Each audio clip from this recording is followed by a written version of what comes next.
নূহ আলাইহিস সালামের যুগের মানুষ সর্বপ্রথম এই মূর্তি পূজা শিরক করেছে। এর আগে মূর্তি পূজা ওয়ার্ল্ডে ছিল না, নূহ আলাইহিস সালামের যুগ থেকে শুরু হয়েছে। শুরুটা কেমন করে হলো? ভালো উদ্দেশ্যেই শুরু হয়েছিল, ভালো মনে করে। কেমন? যে মানুষ এরকম চিন্তা করে নিয়েছিল যে এই মানুষগুলো ইয়াগুথ ইয়াউক নাসর, ইয়াগুথ ইয়াউক নাসর, এই ভালো মানুষগুলো আল্লাহর খুব নেককার বান্দা ছিলেন, তাদের স্ট্যাচু তৈরি করা যায়, তৈরি করলে কি হবে, এগুলোকে দেখলে আমাদের আগ্রহ জন্মাবে ইবাদত করার ব্যাপারে। এটা ছিল ওদের থটস। শয়তান এভাবেই তাদেরকে ইনফ্লুয়েন্স করেছিল আর কি, তারা তাই করলো।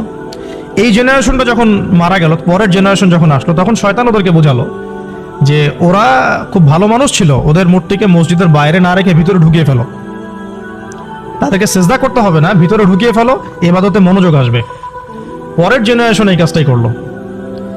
থার্ড জেনারেশনকে শয়তান বোঝালো যে সরাসরি ওদের কাছে চাইলেই হবে, তারা আল্লাহ পাকের অনেক মানে কি আনুগত্য প্রাপ্ত, নৈকট্য প্রাপ্ত বান্দা, সরাসরি তাদের কাছে চাইলেই হবে। আল্লাহর কাছে চাওয়া এখানে চাওয়া একই কথা, ওখানে সেজদা করা এখানে সেজদা করা একই কথা। এখান থেকে শুরু হলো সরাসরি স্ট্যাচু ওয়ার্শিপিং। সরাসরি স্ট্যাচু ওয়ার্শিপিং এখান থেকে শুরু হয়েছে। তা আমরা আমাদের হিন্দু ভাই বোন যারা আছেন, আমাদের আশপাশে অমুসলিম ভাই বোন, তাদের প্রতি সম্মান রেখেই এই হিস্ট্রিগুলো পড়তে বলবো আর কি, এবং যুক্তি দর্শনগুলো খুঁজতে বলবো। আসলে কি সে আমার কোনো ক্ষতি করতে পারে? আসলে কি সে আমার কোনো উপকার করতে পারে? আসলে কি সে সৃষ্টিকর্তার প্রতিমূর্তি হতে পারে কিনা? তা আজারের ঘরে জন্ম নেওয়া সেই ইব্রাহিম কিন্তু চ্যালেঞ্জ গ্রহণকারী একটা ছেলে। সে এখন তার পিতাকে বলছে, কি বলছেন? আমরা একটু কোরআনের ভাষা শুনি। আল্লাহ রাব্বুল আলামিন বলছেন, সূরা মারিয়ামের মধ্যে এসেছে ঘটনাটা, 41 থেকে 45 নম্বর আয়াতের মধ্যে। আল্লাহ পাক বলছেন, ওয়াজকুর ফিল কিতাবি ইব্রাহিম বা'দা আউযু বিল্লাহি মিনাশ শাইতানির রাজীম। হে নবী মুহাম্মদ সাল্লাল্লাহু আলাইহি ওয়াসাল্লাম, আপনি এই কিতাবে ইব্রাহিমের ঘটনা বর্ণনা করুন। ইয ক্বালা লিআবিহি, যখন ইব্রাহিম তার বাবাকে বললেন, তার বাবা মানে আযারকে বললেন, ইয়া আবাতি, হে আমার বাবা, লিমা তা'বুদু, তুমি কেন ইবাদত করো এমন সত্তার, মা লা ইয়াসমাউ, যে শুনতে পারে না, ওয়ালা ইউবসিরু, দেখতেও পারে না, ওয়ালা ইউগনি আনকা শাইআ, তোমার কোনো উপকার করতে পারে না। একটা ছেলে যার বয়স হবে 15 থেকে 20 হয়তো বা হাইয়েস্ট, তার কাছে কি এমন জ্ঞান আসলো যে সে তার বাবাকে এখন চ্যালেঞ্জ করছে, তার জ্ঞানতাত্ত্বিক যুদ্ধ শুরু হলো। হে আমার বাবা, আপনি কেন এমন সত্তার ইবাদত করছেন যে শুনতেও পারে না, অসারতা দেখিয়ে দেওয়া হচ্ছে চোখে আঙ্গুল দিয়ে, দেখতেও পারে না, আপনার তো কোনো উপকারও করতে পারে না, কোনো ক্ষতিও করতে পারে না। ওয়ালাম ইউগনি আনকা শাইআ, ইয়া আবাতি, হে আমার বাবা, ইয়া আবাতি ইন্নী আখাফু আন ইয়ামাসসাকা আযাবু মিনার রাহমানি ফাতাকুনা লিশ-শাইতানি ওয়ালিয়া, হে আমার বাবা, আমি ভয় পাচ্ছি যে আপনার উপরে না আবার আল্লাহ পাকের গজব নেমে আসে এবং আপনি শয়তানের ওলি না হয়ে যান। ওলি মানে কি? বন্ধু, বন্ধু, শয়তানের বন্ধু না হয়ে যান। ইয়া আবাতি ইন্নী ক্বাদ জাআনি মিনাল ইলম মা লাম ইয়াতিকা ফাত্তাবি'নি আহদিকা সিরাতান সাওয়িয়া। কি চমৎকার কথা! ছোট্ট ছেলেটা বলছে, হে আমার বাবা, আমার কাছে একটা জ্ঞান আসছে, জ্ঞান, আমার কাছে একটা জ্ঞান এসেছে যেটা তোমার কাছে আসে নাই। ফাত্তাবি'নি, তুমি আমার অনুসরণ করো। আহদিকা, আমি তোমাকে পথ দেখাবো। সিরাতান সাওয়িয়া, সহজ সরল পথ দেখাবো তোমাকে। Ego problem, ego. আজকেও যখন কম বয়সী কোনো মানুষ বেশি বয়সের কাউকে দাওয়াত দিতে যাবে, এরকম প্রবলেম ফেস করতে হবে। ইব্রাহিম আলাইহিস সালামকে পরিবার ছাড়তে হলো। পরিবার মানে তার মাকে ছাড়তে হলো, তার বাবাকে ছাড়তে হলো। তার কোনো অপরাধ আছে? ইব্রাহিম আলাইহিস সালামের কোনো অপরাধ আছে? না। এখন আমরা তো অনেক সময় মনে করি আমি তো নিরপরাধ, নির্দোষ, তাহলে আমার উপরেই কেন এরকম হচ্ছে? ইব্রাহিম আলাইহিস সালামের কোনো অপরাধ আছে? নাই। তাকে ঘর ছাড়তে হলো, বাড়ি ছাড়তে হলো, তার বাবা তাকে বের করে দিলেন। এখান থেকে বুঝতে হবে যে দিনের পথে চলতে গেলে প্রথম বাধা পরিবার থেকে আসতে পারে। তাই বলে তাদের সাথে কোনো রকমের দ্বন্দ্ব সংঘাতে যাওয়া যাবে না। সালামুন আলাইক, সালামুন আলাইক, তোমাদের উপর শান্তি বর্ষিত হোক। ইব্রাহিম বলছেন সালামুন আলাইক, হে বাবা, আপনার উপর শান্তি বর্ষিত হোক। শুধু তাই না, আরো বলছেন আস্তাগফিরুল্লাকা রাব্বি, আমি আপনার জন্য আল্লাহর কাছে ক্ষমা চাইব ইনশাআল্লাহ। ইন্নাহু কানা বি হাফিয়া, তিনি আমার প্রতি খুব মানে মার্সিফুল, আশা করি তিনি আমার দোয়া কবুল করবেন। কিন্তু যখন তিনি জানতে পেরেছিলেন যে তার বাবা শিরকের উপর আছেন, আল্লাহ পাক মাফ করবেন না, সূরা তওবার মধ্যে আছে, তখন থেকে তিনি আর ক্ষমা চান নাই, বাবার জন্য ক্ষমা চান নাই। তো এবার ইব্রাহিমের সফর শুরু হলো, একাকিত্বের সফর। তার মানে একটা বিষয় এটাও শিখতে হবে, হকপন্থীদের সাথে আল্লাহর দেয়া একটা বিশেষ নিয়ামত হচ্ছে একাকিত্ব। হকপন্থীদের লাইফে আল্লাহ পাকের পক্ষ থেকে একটা বিশেষ অনুগ্রহ হচ্ছে একাকিত্ব। মানে একাকিত্ব কেন নিয়ামত বললাম? কারণ একাকিত্ব মানুষকে আল্লাহ চিনিয়ে দেয়। অনেক আলেম দেখবেন যারা জেল টেল খেটে বের হয়েছেন, তারা সবাই একটা কথা বলবেন, জেলখানায় আমরা আল্লাহকে চিনেছি। সব আলেমরা এই কথা বলে যারা ওখান থেকে বের হয়ে আসে। কারণ একাকিত্ব মানুষকে গভীরভাবে ভাবায়, আল্লাহকে পাওয়ায়, আল্লাহর কাছে দোয়া করতে শেখায়, মানুষকে বোঝায় যে আল্লাহ ছাড়া কেউ নাই সাহায্য করার। তো যারা হকপন্থী হয়, একাকিত্ব তাদের বরণ করতেই হয়। এটা মাথায় রেখে পথ চলতে হবে। ইব্রাহিম আলাইহিস সালাম পথ চলা শুরু করলেন। এবার কি হলো? তিনি কি বাসা থেকে বের হয়ে সেই এলাকা, ওই নমরুদের দেশ ছেড়ে চলে গিয়েছিলেন? উত্তর না। প্রথমে তিনি চলে যান নাই, তিনি ওই সমাজে থেকেছেন, থেকে দাওয়াত দেওয়ার চেষ্টা করেন, ঠিক মুহাম্মদ সাল্লাল্লাহু আলাইহি ওয়াসাল্লামের মতো। সমাজের মানুষ যখন নির্যাতন নিপীড়ন করছেন, তিনি কি শুরুতেই সমাজ ছেড়ে বের হয়ে চলে গেছেন? না, 13 বছর দাওয়াত দিয়েছেন। কত বছর? 13 বছর। তো ইব্রাহিম আলাইহিস সালাম সমাজের মানুষকে দাওয়াত দেন। কিভাবে দেন? কোরআনে এভাবে ভাষা আসছে। আমি সূরাগুলোর নাম বলে দিই, আপনারা একটু চেক করে নিয়েন। সূরা আম্বিয়ার মধ্যে আসছে, সূরা সফফাতের মধ্যে আসছে, সূরা আনআমের মধ্যে আসছে। তো তিনি দাওয়াত দেন এভাবে যে ওয়াইজ ক্বালা ইব্রাহিম, যখন ইব্রাহিম বললেন লিআবিহি ওয়া কওমিহি, তার বাবাকে এবং তার কওমকে বললেন, মা হাযিহি তামাসিলুল্লাতী আনতুম লাহা আকিফুন, তোমরা এইসব কি মূর্তির উপাসনা করো, এদের চারপাশে ঘুরতে থাকো, কি সব করো? তো তারা বলে যে নাহনু বাল ওয়াজাদনা আবাআনা কাযালিকা ইয়াফআলুন, আমরা আমাদের বাপ দাদাদেরকে দেখেছি এইভাবেই করতে। তাদের রেফারেন্স কিন্তু এটাই ছিল। কোনো দালিলিক জ্ঞানতাত্ত্বিক যুক্তি বিজ্ঞান দর্শন এখানে নাই। দর্শন এখানে কি ফিলোসফিটা কি? বাপ দাদাদেরকে দেখেছি করছে। তো ইব্রাহিম আলাইহিস সালাম বলছেন যে হাল ইয়াসমাউনাকুম, এই মূর্তিগুলো কি তোমাদেরকে শুনতে পারে? ইস্তাদউন, যখন তোমরা একে ডাকো। হাল ইয়ানফাউনাকুম, তোমাদের কোনো উপকার আসতে পারে? আও ইয়াদুররুকুম, তোমাদের কোনো ক্ষতি করতে পারে? তার দলিলগুলো কিন্তু অকাট্য। ইব্রাহিম আলাইহিস সালামের দলিলগুলো কিন্তু এখানে, যুক্তিগুলো কিন্তু অকাট্য। আসলে কি সে শুনতে পারে? আসলে কি সে দেখতে পারে? আসলে কি সে তোমার উপকার করতে পারে? তাদের কিন্তু কিছু বলার নাই এখানে। তারা বলছে বাল ওয়াজাদনা আবাআনা কাযালিকা ইয়াফআলুন, আমাদের পিতা মাতা বাপ দাদাদেরকে দেখেছি এইভাবেই করতে। ইব্রাহিম আলাইহিস সালাম বলছেন যে ইন্নাকুম আনতুম লাফি দালালিম মুবিন, তোমরা তো সুস্পষ্ট বিভ্রান্তির মধ্যে আছো। তাহলে তাদের কওমের দলিল একটাই ছিল, বাপ দাদাদেরকে দেখেছি এভাবে মূর্তি পূজা করতে, তাই করি। সনাতন, এটা ছিল কি? সনাতন থটস। এখন আসুন, আরো একটা দাওয়াত ইব্রাহিম আলাইহিস সালাম তার কওমকে দিলেন। সেটা কি? এবার এখানে সমাজের মানুষের সাথে ওই সমাজের ধর্ম নেতারাও ছিল। সমাজে কিন্তু কয়েক শ্রেণীর মানুষ থাকে, মানে সামাজিক নেতা, ধর্মনেতা, রাষ্ট্রনেতা। তো রাষ্ট্রনেতা পর্যায়ে এখনো ইব্রাহিম আলাইহিস সালাম যান নাই, এখন সমাজ নেতা আর ধর্মনেতা চলছে আর কি। এবার ধর্মনেতা আসলো, এসে ধর্মনেতারা তাকে বোঝানোর চেষ্টা করলো যে এই আসমানের তারা, চাঁদ, সূর্য, প্রকৃতি, গাছপালা, এগুলো ইলাহ, এগুলোর ইবাদত করা যায়। এই ঘটনা আল্লাহ রাব্বুল আলামিন সূরা আনআমের মধ্যে বলেছেন। তো ইব্রাহিম আলাইহিস সালামকে তারা দেখাচ্ছে, এটা আরবীয় একটা কাব্যিক ভাষায় কোরআনে এসেছে, চমৎকার ভাষায়, যে ফালাম্মা জান্না আলাইহিল লাইল, যখন তার উপর রাত আচ্ছাদিত হলো, রাআ কাওকাবা, তখন ইব্রাহিম আলাইহিস সালাম কি দেখলেন? আকাশে তারা দেখলেন। ঠিক আছে, তারা দেখলেন। মূর্তি পূজার এখানেই আছে, ধর্মনেতারাও এখানেই আছে। তো তিনি বলছেন হাযা রব্বি, এটা আমার রব।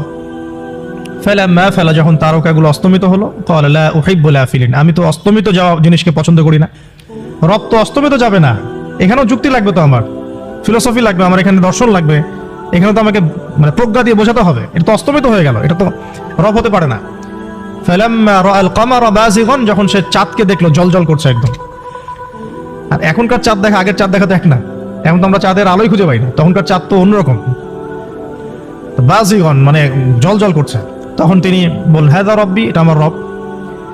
তখন ফালাম্মা ফালা, যখন এটাও অস্তমিত হয়ে গেল, তিনি বলছেন লাইল্লাম ইয়াহদিয়ানি রব্বি লাকুনান্না মিনাল কওমিদ দাল্লিন, আল্লাহ যদি আমাকে হেদায়েত না দেন তাহলে আমি এই দল্লিনদের অন্তর্ভুক্ত হয়ে যাব।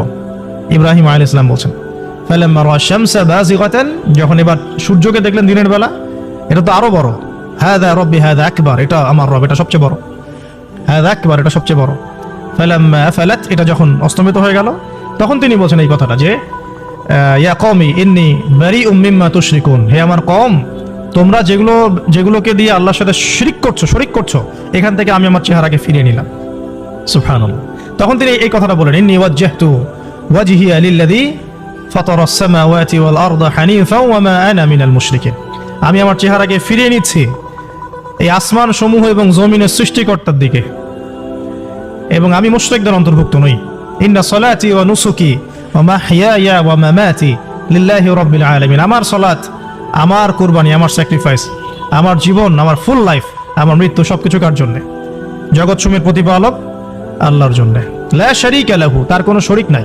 ওয়া বিযালিকা উমিরতু, এই একনিষ্ঠভাবে তার ইবাদত করার জন্যই আমি আদিষ্ট হয়েছি। ওয়া বিযালিকা উমিরতু ওয়া আনা মিনাল মুসলিমিন, এবং আমি মুসলিমদের অন্তর্ভুক্ত। এই শুরু হলো এবার পুরো স্পষ্টভাবে তাওহীদের ঘোষণা দেয়া। তবে ইব্রাহিম আলাইহিস সালামের এক একটা পদক্ষেপ কি যৌক্তিক না, বৈজ্ঞানিক না, এবং অকাট্য প্রমাণ আছে না, এগুলোকে কিন্তু ভেদ করতে পারছে না তারা। এবার ইব্রাহিম আলাইহিস সালাম চিন্তা করলেন তারা এবার উচিত শিক্ষা দিতে হবে। তবে আগে বলেন, এই যে উচিত শিক্ষাটার কথা বলছে, এটা আবার আপনারা খবরদার ভুলেও কোথাও দিতে যায় না, ঠিক আছে? এটা তো সময় আছে। তো ইব্রাহিম আলাইহিস সালাম এবার শিক্ষা দেওয়ার চিন্তা করছেন। তিনি বলছেন যে যখন এরা মেলাতে যাবে, ওই উৎসবে যাবে, তখন আমি এদেরকে দেখে নিব।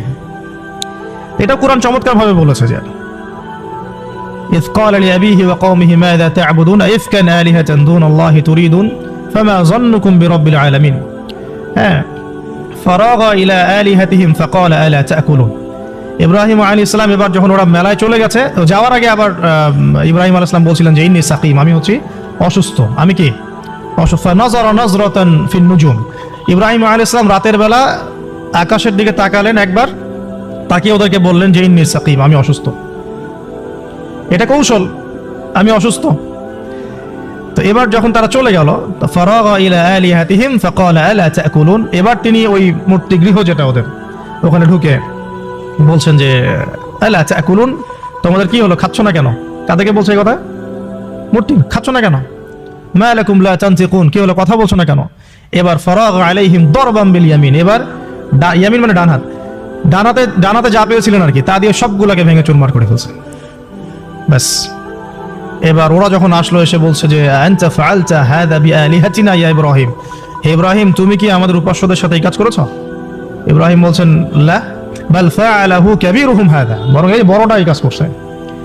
এর মধ্যে সবচেয়ে বড় যেটা আছে এই ব্যাটার কাজ, আমি করি নাই, আমি তো করি নাই। তখন ওরা তো এটা তো হতভম্ব হয়ে গেল, যে সে বলছে যে তুমি তো জানো, তুমি তো খুব ভালো করেই জানো যে তারা কথা বলতে পারে না, নড়াচড়া করতে পারে না, কিছুই করতে পারে না। তখন তিনি বলেন, তাহলে তোমরা কেন এমন ইলাহের উপাসনা করো যে কথাও বলতে পারে না, শুনতেও পারে না, দেখতেও পারে না, তোমার উপকারও করতে পারে না, ক্ষতিও করতে পারে না? কিন্তু এবারও কিন্তু যুক্তি নাই, কোনো তাদের কাছে কোনো দলিল নাই, কোনো প্রমাণ নাই, কোনো যুক্তি দর্শন কিচ্ছু নাই। এবার শুরু হলো জুলুম। জালেমের কাজ কি? যুক্তি, জ্ঞান, দর্শন, বিজ্ঞান এগুলো দিয়ে যখন পরাস্ত, এগুলো দিয়ে পারছি না, এবার পেশি শক্তি। এবার কি? পেশি শক্তি। ব্যাস, এবার পেশি শক্তি। ইব্রাহিম আলাইহিস সালামকে নিয়ে যাওয়া হচ্ছে নমরুদের দরবারে। এবার চলো, এবার ইব্রাহিম আলাইহিস সালামকে এবার নিয়ে যাচ্ছে ধরেন নমরুদের কাছে। কি যে হবে আল্লাহ ভালো জানেন। ইব্রাহিম আলাইহিস সালাম যখন যাচ্ছেন, তখন কি তিনি জানতেন যে আল্লাহ পাক তাকে আগুন থেকে বাঁচাবেন? এই ঘটনা যে ঘটবে তিনি কি জানতেন? আচ্ছা, আমরা না হয় জানি যে এমনটা হয়েছিল। ইব্রাহিম আলাইহিস সালাম ওই সময় তো আর জানতেন না যে কি হতে যাচ্ছে। তার মানে তার ওই সময় তার ইমানের তেজ, তার স্থিরতা, ইস্তেকামা এবং তাওয়াক্কুল কত বেশি ছিল। তাকে নিয়ে যাওয়া হচ্ছে এবারে নমরুদের সামনে দাঁড় করিয়ে। নমরুদ এবার একটু মজা নিয়ে জিজ্ঞাসা করলো যে কে তোমার রব? ওই কবরের প্রশ্ন করার মতো, মান রব্বুক, তোমার রব কে? তো ইব্রাহিম আলাইহিস সালাম বলছেন রব্বি আল্লাযী ইউহয়ী ওয়া ইউমীত, আমার রব তিনি যিনি জীবন দেন, মৃত্যুও দেন। এবার নমরুদ বলছে ক্বালা আনা উহয়ী ওয়া উমীত, আমি তো জীবন দিই আর মৃত্যু দেই। কিভাবে? একজন যাবজ্জীবন প্রাপ্ত আসামিকে ডেকে নিয়ে ছেড়ে দিল, দিয়ে বললো যে জীবন দিলাম। আর একজন আসামিকে ডেকে তৎক্ষণাৎ মৃত্যুদণ্ড দিয়ে মৃত্যু দিলাম। তো ইব্রাহিম দেখলেন আলাইহিস সালাম এ তো মোটা বুদ্ধির মানুষ, কারণ যে যত বড় জালেম হয় তার বুদ্ধি তত মোটা হয়। কিন্তু নমরুদের বুদ্ধি লোপ পেয়ে গেল। ইব্রাহিম আলাইহিস সালাম বলছেন যে আল্লাহ রাব্বুল আলামিন, আমার আল্লাহ তিনি পূর্ব দিক থেকে সূর্য ওঠান, তো তুমি যদি ইলাহ হয়ে থাকো তাহলে পশ্চিম দিক থেকে উঠাও। এটা আরো বড় অকাট্য দলিল হলো। তার অবস্থাটা আল্লাহ ব্যাখ্যা করছেন এভাবে, আল্লাহ বলছেন ফাবুহিতাল্লাযী কাফার, কাফের একদম হতভম্ব হয়ে গেল। একদম হতভম্ব হয়তো লাভ নাই, পেশি শক্তি আছে আমার। তোমার যুক্তি, বিজ্ঞান, দর্শন, থিওরি তো আমার দরকার নাই, তোমার দিনের জ্ঞানে এলিমেন্ট তোমার দরকার নাই, তোমার ওয়াজ নসিহতের আমার দরকার নাই। আমার কাছে কি আছে? বেশি শক্তি আছে, পিঠায় সব সিধা করে ফেলাবে একেবারে। ব্যাস ইব্রাহিম আলাইহিস সালামের জন্য বলছে ফাল হাররিকুহু ওয়ানসুরু আলিহাতাকুম, একে জ্বালায় দাও, পুরায় দাও। তখনই কিন্তু তখন ইব্রাহিম আলাইহিস সালামকে আগুনের মধ্যে পুড়িয়ে মারার আদেশ দেওয়া হয়েছে। তো ইব্রাহিম আলাইহিস সালাম তখন কিন্তু জান দিতে প্রস্তুত, আগুনে পুড়ে যাবেন তিনি, কোনো সমস্যা নাই। তাকে ফেলে দেওয়া হলো। জিবরাইল আলাইহিস সালাম তখন এসেছেন, বলেছেন যে আপনার কোন হাজত আছে কি আমার কাছে, প্রয়োজন আছে? তিনি বলেছেন না, হাসবি আল্লাহ ওয়া নি'মাল ওয়াকিল, হাসবি আল্লাহ ওয়া নি'মাল ওয়াকিল। আমরা এই জিকিরটা চলতে ফিরতে সবসময় করতে পারি। এক বচনে হচ্ছে হাসবি আল্লাহ ওয়া নি'মাল ওয়াকিল, বহু বচনে হাসবুন আল্লাহ ওয়া নি'মাল ওয়াকিল। আর একটা অংশ অ্যাড করা যায় নি'মাল মাওলা ওয়া নি'মাল নাসির। তখন আল্লাহ রাব্বুল আলামিন তখন এই আগুনকে বললেন, ইয়া নার কুনি বারদান ওয়া সালামান আলা ইব্রাহিম, হে আগুন ঠান্ডা হয়ে যাও, শান্তিদায়ক ঠান্ডা হয়ে যাও ইব্রাহিমের জন্য। সুবহানাল্লাহ। তো এখানে মহাকাব্য রচিত হলো। নূহ আলাইহিস সালামের যুগের মানুষ সর্বপ্রথম এই মূর্তি পূজা শিরক করেছে। এর আগে মূর্তি পূজা ওয়ার্ল্ডে ছিল না, নূহ আলাইহিস সালামের যুগ থেকে শুরু হয়েছে। শুরুটা কেমন করে হলো? ভালো উদ্দেশ্যেই শুরু হয়েছিল, ভালো মনে করে। কেমন? যে মানুষ এরকম চিন্তা করে নিয়েছিল যে এই মানুষগুলো ইয়াগুথ ইয়াউক নাসর, ইয়াগুথ ইয়াউক নাসর, এই ভালো মানুষগুলো আল্লাহর খুব নেককার বান্দা ছিলেন, তাদের স্ট্যাচু তৈরি করা যায়, তৈরি করলে কি হবে, এগুলোকে দেখলে আমাদের আগ্রহ জন্মাবে ইবাদত করার ব্যাপারে। এটা ছিল ওদের থটস। শয়তান এভাবেই তাদেরকে ইনফ্লুয়েন্স করেছিল আর কি, তারা তাই করলো। এই জেনারেশনটা যখন মারা গেল, পরের জেনারেশন যখন আসলো, তখন শয়তান ওদেরকে বোঝালো যে ওরা খুব ভালো মানুষ ছিল, ওদের মূর্তিকে মসজিদের বাইরে না রেখে ভিতরে ঢুকিয়ে ফেলো, তাদেরকে সিজদা করতে হবে না, ভিতরে ঢুকিয়ে ফেলো, ইবাদতে মনোযোগ আসবে। পরের জেনারেশন এই কাজটাই করলো। থার্ড জেনারেশনকে শয়তান বোঝালো যে সরাসরি ওদের কাছে চাইলেই হবে, তারা আল্লাহ পাকের অনেক মানে কি আনুগত্য প্রাপ্ত, নৈকট্য প্রাপ্ত বান্দা, সরাসরি তাদের কাছে চাইলেই হবে। আল্লাহর কাছে চাওয়া এখানে চাওয়া একই কথা, ওখানে সেজদা করা এখানে সেজদা করা একই কথা। এখান থেকে শুরু হলো সরাসরি স্ট্যাচু ওয়ার্শিপিং। সরাসরি স্ট্যাচু ওয়ার্শিপিং এখান থেকে শুরু হয়েছে। তো আমরা আমাদের হিন্দু ভাই বোন যারা আছেন, আমাদের আশপাশে অমুসলিম ভাই বোন, তাদের প্রতি সম্মান রেখেই এই হিস্ট্রিগুলো পড়তে বলবো আর কি, এবং যুক্তি দর্শনগুলো খুঁজতে বলবো। আসলে কি সে আমার কোনো ক্ষতি করতে পারে? আসলে কি সে আমার কোনো উপকার করতে পারে? আসলে কি সে সৃষ্টিকর্তার প্রতিমূর্তি হতে পারে কিনা? আজারের ঘরে জন্ম নেওয়া সেই ইব্রাহিম কিন্তু চ্যালেঞ্জ গ্রহণকারী একটা ছেলে। সে এখন তার পিতাকে বলছে, কি বলছেন? আমরা একটু কোরআনের ভাষা শুনি। আল্লাহ রাব্বুল আলামিন বলছেন, সূরা মারিয়ামের মধ্যে এসেছে ঘটনাটা 41 থেকে 45 নম্বর আয়াতের মধ্যে। আল্লাহ পাক বলছেন, ওয়াজকুর ফিল কিতাবি ইব্রাহিম বা'দা আউযু বিল্লাহি মিনাশ শাইতানির রাজীম। হে নবী মুহাম্মদ সাল্লাল্লাহু আলাইহি ওয়াসাল্লাম, আপনি এই কিতাবে ইব্রাহিমের ঘটনা বর্ণনা করুন। ইয ক্বালা লিআবিহি, যখন ইব্রাহিম তার বাবাকে বললেন, তার বাবা মানে আযারকে বললেন, ইয়া আবাতি, হে আমার বাবা, লিমা তা'বুদু, তুমি কেন ইবাদত করো এমন সত্তার, মা লা ইয়াসমাউ, যে শুনতে পারে না, ওয়ালা ইউবসিরু, দেখতেও পারে না, ওয়ালা ইউগনি আনকা শাইআ, তোমার কোনো উপকার করতে পারে না। একটা ছেলে যার বয়স হবে 15 থেকে 20 হয়তো বা হাইয়েস্ট, তার কাছে কি এমন জ্ঞান আসলো যে সে তার বাবাকে এখন চ্যালেঞ্জ করছে, তার জ্ঞানতাত্ত্বিক যুদ্ধ শুরু হলো। হে আমার বাবা, আপনি কেন এমন সত্তার ইবাদত করছেন যে শুনতেও পারে না, অসারতা দেখিয়ে দেওয়া হচ্ছে চোখে আঙ্গুল দিয়ে, দেখতেও পারে না, আপনার তো কোনো উপকারও করতে পারে না, কোনো ক্ষতিও করতে পারে না। ওয়ালাম ইউগনি আনকা শাইআ, ইয়া আবাতি, হে আমার বাবা, ইয়া আবাতি ইন্নী আখাফু আন ইয়ামাসসাকা আযাবুম মিনার রাহমানি ফাতাকুনা লিশ-শাইতানি ওয়ালিয়্যা, হে আমার বাবা, আমি ভয় পাচ্ছি যে আপনার উপরে না আবার আল্লাহ পাকের গজব নেমে আসে এবং আপনি শয়তানের ওলি না হয়ে যান। ওলি মানে কি? বন্ধু, বন্ধু, শয়তানের বন্ধু না হয়ে যান। ইয়া আবাতি ইন্নী ক্বাদ জাআনি মিনাল ইলম মা লাম ইয়াতিকা ফাত্তাবি'নি আহদিকা সিরাতান সাওয়্যা। কি চমৎকার কথা! ছোট্ট ছেলেটা বলছে, হে আমার বাবা, আমার কাছে একটা জ্ঞান আসছে, জ্ঞান, আমার কাছে একটা জ্ঞান এসেছে যেটা তোমার কাছে আসে নাই। ফাত্তাবি'নি, তুমি আমার অনুসরণ করো। আহদিকা, আমি তোমাকে পথ দেখাবো। সিরাতান সাওয়্যা, সহজ সরল পথ দেখাবো তোমাকে। Ego problem, ego. আজকেও যখন কম বয়সী কোনো মানুষ বেশি বয়সের কাউকে দাওয়াত দিতে যাবে, এরকম প্রবলেম ফেস করতে হবে। তো ইব্রাহিম আলাইহিস সালামকে পরিবার ছাড়তে হলো। পরিবার মানে তার মাকে ছাড়তে হলো, তার বাবাকে ছাড়তে হলো। তার কোনো অপরাধ আছে? ইব্রাহিম আলাইহিস সালামের কোনো অপরাধ আছে? না। এখন আমরা তো অনেক সময় মনে করি আমি তো নিরপরাধ, নির্দোষ, তাহলে আমার উপরেই কেন এরকম হচ্ছে? ইব্রাহিম আলাইহিস সালামের কোনো অপরাধ আছে? নাই। তাকে ঘর ছাড়তে হলো, বাড়ি ছাড়তে হলো, তার বাবা তাকে বের করে দিলেন। এখান থেকে বুঝতে হবে যে দিনের পথে চলতে গেলে প্রথম বাধা পরিবার থেকে আসতে পারে। তাই বলে তাদের সাথে কোনো রকমের দ্বন্দ্ব সংঘাতে যাওয়া যাবে না। সালামুন আলাইক, সালামুন আলাইক, তোমাদের উপর শান্তি বর্ষিত হোক। ইব্রাহিম বলছেন সালামুন আলাইক, হে বাবা আপনার উপর শান্তি বর্ষিত হোক। শুধু তাই না, আরো বলছেন আস্তাগফিরুল্লাহ রব্বি, আমি আপনার জন্য আল্লাহর কাছে ক্ষমা চাইব ইনশাআল্লাহ। ইন্নাহু কানা বি হাফিয়া, তিনি আমার প্রতি খুব মার্সিফুল, আশা করি তিনি আমার দোয়া কবুল করবেন। কিন্তু যখন তিনি জানতে পেরেছিলেন যে তার বাবা শিরকের উপর আছেন, আল্লাহ পাক মাফ করবেন না, সূরা তওবার মধ্যে আছে, তখন থেকে তিনি আর ক্ষমা চান নাই, বাবার জন্য ক্ষমা চান নাই। তো এবার ইব্রাহিমের সফর শুরু হলো একাকিত্বের সফর। তার মানে একটা বিষয় এটাও শিখতে হবে, হকপন্থীদের সাথে আল্লাহর দেয়া একটা বিশেষ নিয়ামত হচ্ছে একাকিত্ব। হকপন্থীদের লাইফে আল্লাহ পাকের পক্ষ থেকে একটা বিশেষ অনুগ্রহ হচ্ছে একাকিত্ব। মানে একাকিত্ব কেন নিয়ামত বললাম? কারণ একাকিত্ব মানুষকে আল্লাহ চিনিয়ে দেয়। অনেক আলেম দেখবেন যারা জেল টেল খেটে বের হয়েছেন, তারা সবাই একটা কথা বলবেন, জেলখানায় আমরা আল্লাহকে চিনেছি। সব আলেমরা এই কথা বলে যারা ওখান থেকে বের হয়ে আসে।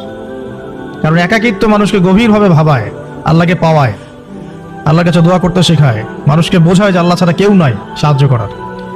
তো যারা হকপন্থী হয়, একাকিত্ব তাদের বরণ করতেই হয়। এটা মাথায় রেখে পথ চলতে হবে। ইব্রাহিম আলাইহিস সালাম পথ চলা শুরু করলেন। এবার কি হলো? তিনি কি বাসা থেকে বের হয়ে সেই এলাকা, ওই নমরুদের দেশ ছেড়ে চলে গিয়েছিলেন? উত্তর না। প্রথমে তিনি চলে যান নাই, তিনি ওই সমাজে থেকেছেন, থেকে দাওয়াত দেওয়ার চেষ্টা করেন, ঠিক মুহাম্মদ সাল্লাল্লাহু আলাইহি ওয়াসাল্লামের মতো। সমাজের মানুষ যখন নির্যাতন নিপীড়ন করছেন, তিনি কি শুরুতেই সমাজ ছেড়ে বের হয়ে চলে গেছেন? না, 13 বছর দাওয়াত দিয়েছেন। কত বছর? 13 বছর। তো ইব্রাহিম আলাইহিস সালাম সমাজের মানুষকে দাওয়াত দেন। কিভাবে দেন? কোরআনে এভাবে ভাষা আসছে। আমি সূরাগুলোর নাম বলে দিই, আপনারা একটু চেক করে নিয়েন। সূরা আম্বিয়ার মধ্যে আসছে, সূরা সফফাতের মধ্যে আসছে, সূরা আনআমের মধ্যে আসছে। তো তিনি দাওয়াত দেন এভাবে যে ওয়াইজ ক্বালা ইব্রাহিম, যখন ইব্রাহিম বললেন লিআবিহি ওয়া কওমিহি, তার বাবাকে এবং তার কওমকে বললেন, মা হাযিহি তামাসিলুল্লাতী আনতুম লাহা আকিফুন, তোমরা এইসব কি মূর্তির উপাসনা করো, এদের চারপাশে ঘুরতে থাকো, কি সব করো? তো তারা বলে যে নাহনু বাল ওয়াজাদনা আবাআনা কাযালিকা ইয়াফআলুন, আমরা আমাদের বাপ দাদাদেরকে দেখেছি এইভাবেই করতে। তাদের রেফারেন্স কিন্তু এটাই ছিল, কোনো দালিলিক জ্ঞানতাত্ত্বিক যুক্তি বিজ্ঞান দর্শন এখানে নাই। দর্শন এখানে কি ফিলোসফিটা কি? বাপ দাদাদেরকে দেখেছি করছে। তো ইব্রাহিম আলাইহিস সালাম বলছেন যে হাল ইয়াসমাউনাকুম, এই মূর্তিগুলো কি তোমাদেরকে শুনতে পারে? ইস্তাদউন, যখন তোমরা একে ডাকো। হাল ইয়ানফাউনাকুম, তোমাদের কোনো উপকার আসতে পারে? আও ইয়াদুররুকুম, তোমাদের কোনো ক্ষতি করতে পারে? তার দলিলগুলো কিন্তু অকাট্য। ইব্রাহিম আলাইহিস সালামের দলিলগুলো কিন্তু এখানে, যুক্তিগুলো কিন্তু অকাট্য। আসলে কি সে শুনতে পারে? আসলে কি সে দেখতে পারে? আসলে কি সে তোমার উপকার করতে পারে? তাদের কিন্তু কিছু বলার নাই এখানে। তারা বলছে বাল ওয়াজাদনা আবাআনা কাযালিকা ইয়াফআলুন, আমাদের পিতা মাতা বাপ দাদাদেরকে দেখেছি এইভাবেই করতে। ইব্রাহিম আলাইহিস সালাম বলছেন যে ইন্নাকুম আনতুম লাফি দালালিম মুবিন, তোমরা তো সুস্পষ্ট বিভ্রান্তির মধ্যে আছো। তাহলে তাদের কওমের দলিল একটাই ছিল, বাপ দাদাদেরকে দেখেছি এভাবে মূর্তি পূজা করতে, তাই করি। সনাতন, এটা ছিল কি? সনাতন থটস। এখন আসুন, আরো একটা দাওয়াত ইব্রাহিম আলাইহিস সালাম তার কওমকে দিলেন। সেটা কি? এবার এখানে সমাজের মানুষের সাথে ওই সমাজের ধর্ম নেতারাও ছিল। সমাজে কিন্তু কয়েক শ্রেণীর মানুষ থাকে, মানে সামাজিক নেতা, ধর্মনেতা, রাষ্ট্রনেতা। তো রাষ্ট্রনেতার পর্যায়ে এখনো ইব্রাহিম আলাইহিস সালাম যান নাই, এখন সমাজ নেতা আর ধর্মনেতা চলছে আর কি। এবার ধর্মনেতা আসলো, এসে ধর্মনেতারা তাকে বোঝানোর চেষ্টা করলো যে এই আসমানের তারা, চাঁদ, সূর্য, প্রকৃতি, গাছপালা, এগুলো ইলাহ, এগুলোর ইবাদত করা যায়। এই ঘটনা আল্লাহ রাব্বুল আলামিন সূরা আনআমের মধ্যে বলেছেন। তো ইব্রাহিম আলাইহিস সালামকে তারা দেখাচ্ছে, এটা আরবীয় একটা কাব্যিক ভাষায় কোরআনে এসেছে, চমৎকার ভাষায়, যে ফালাম্মা জান্না আলাইহিল লাইল, যখন তার উপর রাত আচ্ছাদিত হলো, রাআ কাওকাবা, তখন ইব্রাহিম আলাইহিস সালাম কি দেখলেন? আকাশে তারা দেখলেন। ঠিক আছে, তারা দেখলেন। মূর্তি পূজার এখানেই আছে, ধর্মনেতারাও এখানেই আছে। তো তিনি বলছেন হাযা রব্বি, এটা আমার রব। ফালাম্মা ফালা, যখন তারকাগুলো অস্তমিত হলো, ক্বালা লা উহিব্বুল আফিলিন, আমি তো অস্তমিত যাওয়া জিনিসকে পছন্দ করি না। রব তো অস্তমিত যাবে না, এখানেও যুক্তি লাগবে, তো আমার ফিলোসফি লাগবে, আমার এখানে দর্শন লাগবে, এখানে তো আমাকে মানে প্রজ্ঞা দিয়ে বোঝাতে হবে, এটা তো অস্তমিত হয়ে গেল, এটা তো রব হতে পারে না। ফালাম্মা রাআল কামারা বাযিগান, যখন সে চাঁদকে দেখলো জলজল করছে একদম। আর এখনকার চাঁদ দেখা আগের চাঁদ দেখা তো এক না, এখন তো আমরা চাঁদের আলোই খুঁজে পাই না, তখনকার চাঁদ তো অন্যরকম। বাযিগান মানে জলজল করছে, তখন তিনি বললেন হাযা রব্বি, এটা আমার রব। তখন ফালাম্মা ফালা, যখন এটাও অস্তমিত হয়ে গেল, তিনি বলছেন লাইল্লাম ইয়াহদিয়ানি রব্বি লাকুনান্না মিনাল কওমিদ দাল্লিন, আল্লাহ যদি আমাকে হেদায়েত না দেন তাহলে আমি এই দল্লিনদের অন্তর্ভুক্ত হয়ে যাব। ইব্রাহিম আলাইহিস সালাম বলছেন ফালাম্মা রাআ শামসা বাযিগাতান, যখন এবার সূর্যকে দেখলেন দিনের বেলা, এটা তো আরো বড়, হাযা রব্বি হাযা আকবার, এটা আমার রব, এটা সবচেয়ে বড়, হাযা আকবার, এটা সবচেয়ে বড়। ফালাম্মা আফালাত, এটা যখন অস্তমিত হয়ে গেল, তখন তিনি বলছেন এই কথাটা যে ইয়া কওমি ইন্নী বারিউম মিম্মা তুশরিকুন, হে আমার কওম, তোমরা যেগুলোকে দিয়ে আল্লাহর সাথে শরিক করছো এখান থেকে আমি আমার চেহারাকে ফিরিয়ে নিলাম। সুবহানাল্লাহ। তখন তিনি এই কথাটা বলেন ইন্নী ওয়াজ্জাহতু ওয়াজহিয়া লিল্লাযী ফাতারাস সামাওয়াতি ওয়াল আরদা হানিফাও ওয়া মা আনা মিনাল মুশরিকিন, আমি আমার চেহারাকে ফিরিয়ে নিচ্ছি এই আসমান সমূহ এবং জমিনের সৃষ্টিকর্তার দিকে, এবং আমি মুশরিকদের অন্তর্ভুক্ত নই। ইন্না সলাতি ওয়া নুসুকি ওয়া মাহইয়ায়া ওয়া মামাতি লিল্লাহি রাব্বিল আলামিন, আমার সালাত, আমার কুরবানি, আমার স্যাক্রিফাইস, আমার জীবন, আমার ফুল লাইফ, আমার মৃত্যু সবকিছু কার জন্য? জগৎসমূহের প্রতিপালক আল্লাহর জন্য। লা শারীকা লাহু, তার কোনো শরীক নাই। ওয়া বিযালিকা উমিরতু, এই একনিষ্ঠভাবে তার ইবাদত করার জন্যই আমি আদিষ্ট হয়েছি। ওয়া বিযালিকা উমিরতু ওয়া আনা মিনাল মুসলিমিন, এবং আমি মুসলিমদের অন্তর্ভুক্ত। এই শুরু হলো এবার পুরো স্পষ্টভাবে তাওহীদের ঘোষণা দেয়া। তবে ইব্রাহিম আলাইহিস সালামের এক একটা পদক্ষেপ কি যৌক্তিক না, বৈজ্ঞানিক না, এবং অকাট্য প্রমাণ আছে না, এগুলোকে কিন্তু ভেদ করতে পারছে না তারা। এবার ইব্রাহিম আলাইহিস সালাম চিন্তা করলেন তারা এবার উচিত শিক্ষা দিতে হবে। তবে আগে বলেন এই যে উচিত শিক্ষাটার কথা বলছে, এটা আবার আপনারা খবরদার ভুলেও কোথাও দিতে যায় না, ঠিক আছে? এটা তো সময় আছে। তো ইব্রাহিম আলাইহিস সালাম এবার শিক্ষা দেওয়ার চিন্তা করছেন। তিনি বলছেন যে যখন এরা মেলাতে যাবে, ওই উৎসবে যাবে, তখন আমি এদেরকে দেখে নিব।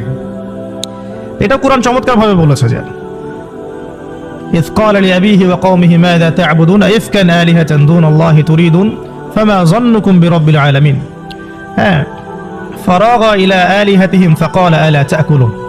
ইব্রাহিম আলাইহিস সালাম এবার যখন ওরা মেলায় চলে গেছে, যাওয়ার আগে আবার ইব্রাহিম আলাইহিস সালাম বলছিলেন যে ইন্নী সাকিম, আমি হচ্ছি অসুস্থ। আমি কি অসুস্থ? নাযারা নাযরাতান ফিন নুজুম, ইব্রাহিম আলাইহিস সালাম রাতের বেলা আকাশের দিকে তাকালেন একবার, তাকিয়ে ওদেরকে বললেন যে ইন্নী সাকিম, আমি অসুস্থ। এটা কৌশল, আমি অসুস্থ।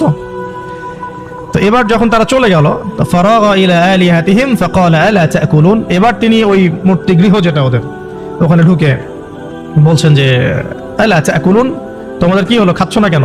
কাদেরকে বলছে এই কথা? মূর্তি, খাচ্ছ না কেন? মা লাকুম লা তানতিকুন, কি হলো, কথা বলছো না কেন? এবার ফারাগা আলাইহিম দারবাম বিল ইয়ামিন, এবার ইয়ামিন মানে ডান হাত, ডানাতে যা পেয়েছিলেন আর কি, তা দিয়ে সবগুলোকে ভেঙে চুরমার করে ফেলছে। ব্যাস, এবার ওরা যখন আসলো এসে বলছে যে আনতা ফাআলতা হাযা বিআলিহাতিনা ইয়া ইব্রাহিম, হে ইব্রাহিম তুমি কি আমাদের উপাস্যদের সাথে এই কাজ করেছো?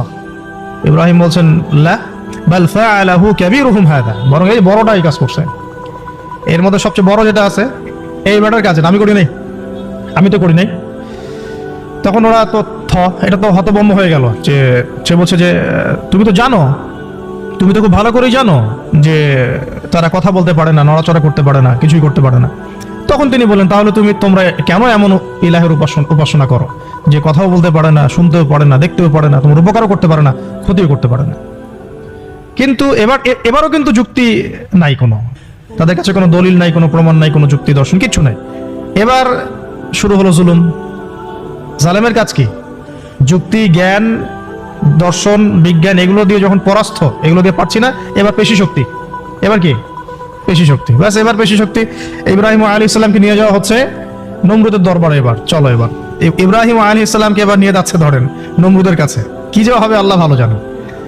ইব্রাহিম আলাইহিস সালাম যখন যাচ্ছেন তখন কি তিনি জানতেন যে আল্লাহ পাক তাকে আগুন থেকে বাঁচাবেন? এই ঘটনা যে ঘটবে তিনি কি জানতেন? আচ্ছা, আমরা না হয় জানি যে এমনটা হয়েছিল। ইব্রাহিম আলাইহিস সালাম ওই সময় তো জানতেন না যে কি হতে যাচ্ছে। তার মানে তার ওই সময় তার ইমানের তেজ, তার স্থিরতা, ইস্তেকামা এবং তাওয়াক্কুল কত বেশি ছিল। তাকে নিয়ে যাওয়া হচ্ছে এবারে নমরুদের সামনে দাঁড় করিয়ে। নমরুদ এবার একটু মজা নিয়ে জিজ্ঞাসা করলো যে কে তোমার রব? ওই কবরের প্রশ্ন করার মতো, মান রব্বুক, তোমার রব কে? তো ইব্রাহিম আলাইহিস সালাম বলেন, রব্বি আল্লাযী ইউহয়ী ওয়া ইউমীত, আমার রব তিনি যিনি জীবন দেন মৃত্যুও দেন। এবার নমরুদ বলছে, ক্বালা আনা উহয়ী ওয়া উমীত, আমি তো জীবন দিই আর মৃত্যু দেই। কিভাবে? একজন এই যাবজ্জীবন প্রাপ্ত আসামিকে ডেকে নিয়ে ছেড়ে দিল, দিয়ে বললো যে জীবন দিলাম। আর একজন আসামিকে ডেকে তৎক্ষণাৎ মৃত্যুদণ্ড দিয়ে মৃত্যু দিলাম। তো ইব্রাহিম দেখলেন আলাইহিস সালাম এ তো মোটা বুদ্ধির মানুষ, কারণ যে যত বড় জালেম হয় তার বুদ্ধি তত মোটা হয়। কিন্তু নমরুদের বুদ্ধি লোপ পেয়ে গেল। ইব্রাহিম আলাইহিস সালাম বলছেন যে আল্লাহ রাব্বুল আলামিন, আমার আল্লাহ তিনি পূর্ব দিক থেকে সূর্য ওঠান, তো তুমি যদি ইলাহ হয়ে থাকো তাহলে পশ্চিম দিক থেকে উঠাও। এটা আরো বড় অকাট্য দলিল হলো। তার অবস্থাটা আল্লাহ ব্যাখ্যা করছেন এভাবে, আল্লাহ বলছেন ফাবুহিতাল্লাযী কাফার, কাফের একদম হতভম্ব হয়ে গেল। একদম হতভম্ব হয়তো লাভ নাই, পেশি শক্তি আছে আমার, তোমার যুক্তি বিজ্ঞান দর্শন থিওরি তো আমার দরকার নাই, তোমার দিনের জ্ঞানে এলিমেন্ট তোমার দরকার নাই, তোমার ওয়াজ নসিহতের আমার দরকার নাই, আমার কাছে কি আছে? পেশি শক্তি আছে, পিটায় সব সিধা করে ফেলাবে একেবারে। ব্যাস ইব্রাহিম আলাইহিস সালামের জন্য বলছে ফাল হাররিকুহু ওয়ানসুরু আলিহাতাকুম, একে জ্বালায় দাও, পুরায় দাও। তখনই কিন্তু তখন ইব্রাহিম আলাইহিস সালামকে আগুনের মধ্যে পুড়িয়ে মারার আদেশ দেওয়া হয়েছে। তো ইব্রাহিম আলাইহিস সালাম তখন কিন্তু জান দিতে প্রস্তুত, আগুনে পুড়ে যাবেন তিনি, কোনো সমস্যা নাই। তাকে ফেলে দেওয়া হলো। জিবরাইল আলাইহিস সালাম তখন এসেছেন, বলেছেন যে আপনার কোন হাজত আছে কি আমার কাছে, প্রয়োজন আছে? তিনি বলেছেন না, হাসবি আল্লাহ ওয়া নি'মাল ওয়াকিল, হাসবি আল্লাহ ওয়া নি'মাল ওয়াকিল। আমরা এই জিকিরটা চলতে ফিরতে সবসময় করতে পারি। এক বচনে হচ্ছে হাসবি আল্লাহ ওয়া নি'মাল ওয়াকিল, বহু বচনে হাসবুন আল্লাহ ওয়া নি'মাল ওয়াকিল। আরেকটা অংশ অ্যাড করা যায় নি'মাল মাওলা ওয়া নি'মাল নাসির। তখন আল্লাহ রাব্বুল আলামিন তখন এই আগুনকে বললেন, ইয়া নার কুনি বারদান ওয়া সালামান আলা ইব্রাহিম, হে আগুন ঠান্ডা হয়ে যাও, শান্তিদায়ক ঠান্ডা হয়ে যাও ইব্রাহিমের জন্য। সুবহানাল্লাহ। তো এখানে মহাকাব্য রচিত হলো।